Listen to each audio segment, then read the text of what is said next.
बिस्मिल्लाहिर्रहमानिर्रहीम अस्सलाम वालेकुम। मैं फैसल यासीन ते तुसां देख रहे हो अपना यूट्यूब चैनल विलेज फूड 781। अज अस बनावांगे लेस ते आंडे का मज़ेदार जिहा आमलेट। अल्हम्दुलिल्लाह बड़ा मज़ेदार बनता है ते बनाना भी बहुत ही आसान है। माशाअल्लाह अल्लाह ताला की रहमत बरस रही है, यानी बारिश हो रही है। तो बारिश में गर्मियों के मौसम च नहाने का अपना ही मजा है। ਤੁਹਾਡੇ ਵਿੱਚੋਂ कौन बारिश नहाना पसंद करता है या बचपन च नहाता होए कमेंट करके जरूर दस्सिओ। तो वीडियो शुरू करने तो पहले साड़ी एक छोटी जी रिक्वेस्ट है, अगर तुम साढ़े चैनल पर नवे आए जे तो चैनल को हुणे सब्सक्राइब कर लो तो नाल ही बैल का बटन दब दो, ताकि साड़ियाँ ही रवायती रेसिपियां के नोटिफिकेशन तुहानूं सब तो पहले ते टाइम ना मिल सकन। अल्लाह नबी का नाम लैके असां लेस ते आंडे का आमलेट बनाना शुरू करते हैं। जे बारिश हट के उस तो बाद असां कपड़े चेंज करके इंशाल्लाह बनावांगे।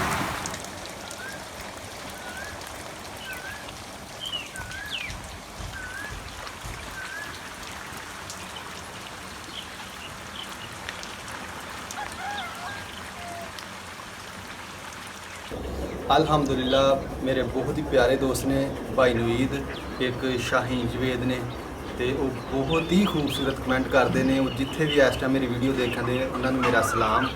तो अल्हम्दुलिल्लाह अल्लाह ताला उन्होंने अपने हिफ्ज़ो ईमान च रखे हमेशा। तो अगर तुहाडे विचों भी किसी का दिल करता हो कि साडा नाम मैंशन होए तो तुसीं कमेंट करो, रिक्वेस्ट करो, इंशाअल्लाह ज़रूर तुहाडा नाम मैंशन किया जाएगा वीडियो में। तो लेस चिप्स में थोड़ा जिहा दरदरा पीस लाँगे इस तरीके दे नाल। बिस्मिल्लाहिर्रहमानिर्रहीम।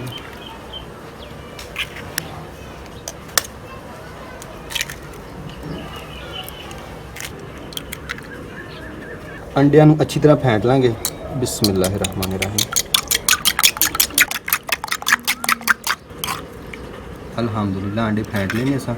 हुण ऐड करांगे असां काली मिर्च तकरीबन 2 चुटकियां, नमक जायके के मुताबिक,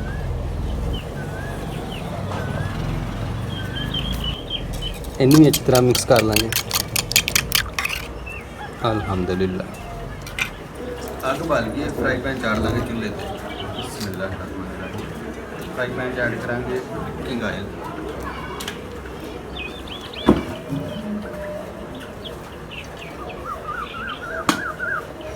कुकिंग ऑयल में पहले थोड़ा जिहा गर्म करांगे, उस तो बाद अंडा ऐड करांगे। अल्हम्दुलिल्लाह कुकिंग ऑयल गर्म हो गया है। ज़्यादा गर्म नहीं करना, सिर्फ नॉर्मल गर्म करना है। आंडे अस ऐड कर देंगे।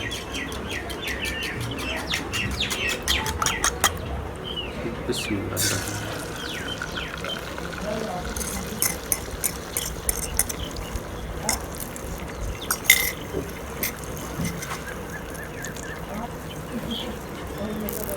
हुण अस ऐड करांगे हरियां मिर्चां,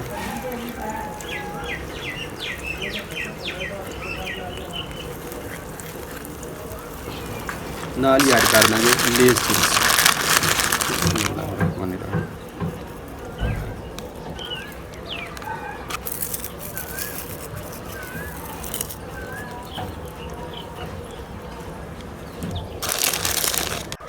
बिस्मिल्लाहिर्रहमानिर्रहीम।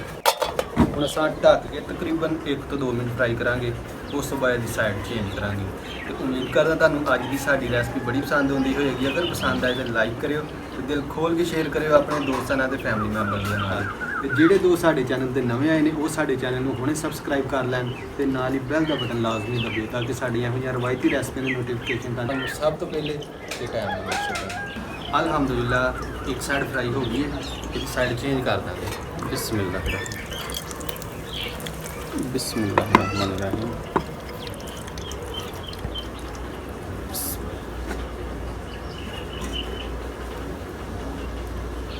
अल्हम्दुलिल्लाह।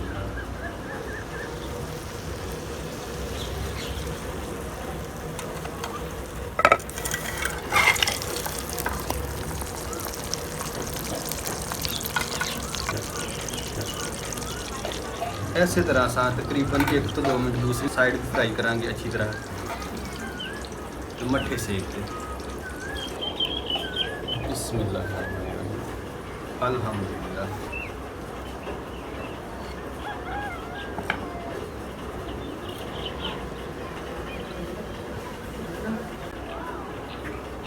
अल्हम्दुलिल्लाह अल्लाह ताला की रहमत बरकत ना ਕਿੰਨਾ ਜ਼ਬਰਦਸਤ ਆਮਲੇਟ ਤਿਆਰ ਹੋਇਆ ਹੈ। अल्हम्दुलिल्लाह।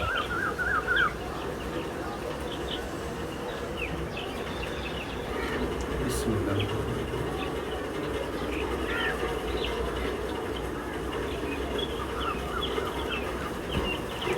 बिस्मिल्लाहिर्रहमानिर्रहीम।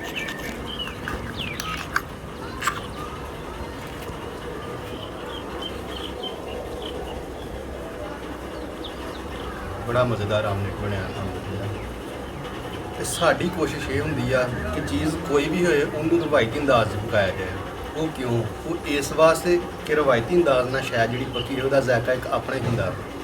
ਅਲਹਮਦੁਲਿਲਾ ਇਸ ਆਮਲੇਟ ਨੂੰ ਤੁਸੀਂ ਜਦੋਂ ਮਰਜ਼ੀ ਬਣਾ ਖਾ ਸਕਦੇ ਜੇ ਨਾਸ਼ਤੇ ਵਕਤ ਜੇ ਖਾਓ ਫਿਰ ਤੇ ਆਪਣੇ ਮਜ਼ਾ ਅਲਹਮਦੁਲਿਲਾ। ਤੇ ਮੈਂ ਅੰਡਾ ਬੜੇ ਸ਼ੌਕ ਨਾਲ ਖਾਂਦਾ ਅਲਹਮਦੁਲਿਲਾ। ਅਲਹਮਦੁਲਿਲਾ ਇਹੋ ਜਿਹੀ ਸਾਡੀ ਅੱਜ ਦੀ ਰੈਸਪੀ ਉਮੀਦ ਕਰਦਾ ਤੁਹਾਨੂੰ ਬੜੀ ਪਸੰਦ ਆਈ ਹੋਏਗੀ। ਆਪਣਾ ਬਹੁਤ ਸਾਰਾ ਖਿਆਲ ਰੱਖਿਓ, ਦੁਆਵਾਂ 'ਚ ਸਾਨੂੰ ਯਾਦ ਰੱਖਿਓ ਤੇ ਕਮੈਂਟ ਕਰਕੇ ਜ਼ਰੂਰ ਦੱਸਿਓ ਕਿ ਸਾਡੀ ਅੱਜ ਦੀ ਰੈਸਪੀ ਤੁਹਾਨੂੰ ਕਿਹੋ ਜਿਹੀ ਲੱਗੀ ਹੈ। ਤੇ ਅੱਲਾਹ ਤਾਲਾ ਤੁਹਾਨੂੰ ਆਪਣੇ ਹਿੱਸੇ ਮਾਨ ਕੇ ਰੱਖੇ। ਇਨਸ਼ਾਅੱਲਾ ਅਗਲੀ ਰੈਸਪੀ ਨਾਲ ਮੁਲਾਕਾਤ ਹੋਏਗੀ। ਮੈਨੂੰ ਦਿਓ ਇਜਾਜ਼ਤ। ਅੱਲਾਹ ਹਾਫਿਜ਼। ਪਾਕਿਸਤਾਨ ਜ਼ਿੰਦਾਬਾਦ।